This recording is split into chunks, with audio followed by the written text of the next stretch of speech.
Penting ya. Di sini saya melihat ada beberapa generasi ya, ada yang generasi Z yang mereka lebih paham. Terus yang berikutnya, gunakan uang dingin ya. Jangan pakai uang yang dipakai kehidupan sehari-hari. Silakan gunakan uang dingin, pisahkan dari kebutuhan pokok, dan yang tentu saja belajar konsisten dan jangan berspekulasi. Itu paling penting. Jangan coba-coba berspekulasi. Tidak.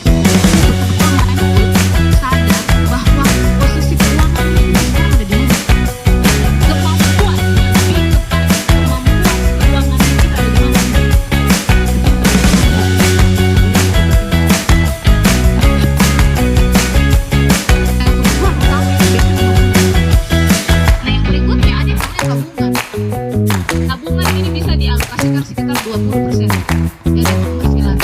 Sosial berbagi tentu saja harus ada.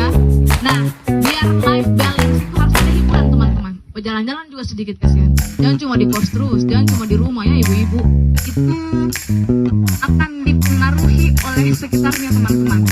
Maksudnya seperti apa? Sekarang kita era digital ya. Kita ini era digital. Apa-apa yang kita lihat pasti pakai di digital. Makanya kenapa kalau pagi saya selalu tanamkan ke pikiran saya bahwa ketika saya bangun saya harus membersihkan. Ya, pagi itu biasanya bangun hati tapi kita langsung jalan karena tapi saya tidak tahu ya kalau di sini ada sebuah kamus warga ideal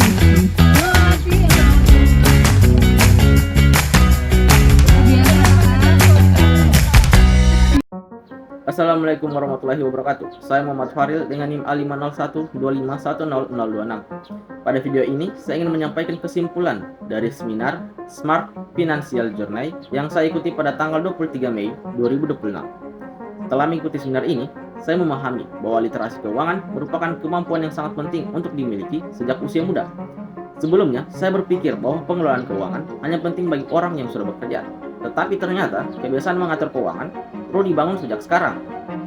Salah satu hal penting yang saya pelajari adalah bahwa kecerdasan finansial bukan tentang seberapa banyak uang yang kita miliki, tetapi bagaimana cara kita mengelola uang tersebut dengan bijak.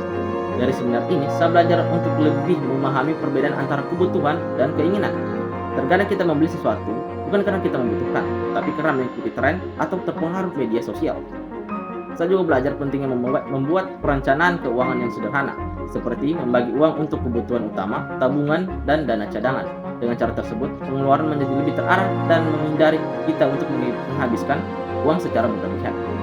Selain itu, materi tentang menabung, bahwa menabung harus menjadi kebiasaan yang dilakukan secara konsisten. Dana darurat bukan penting untuk membantu kita menghadapi kebutuhan yang tidak terduga di masa depan. Seminar ini juga membahas investasi dan kreativitas sebagai modal finansial.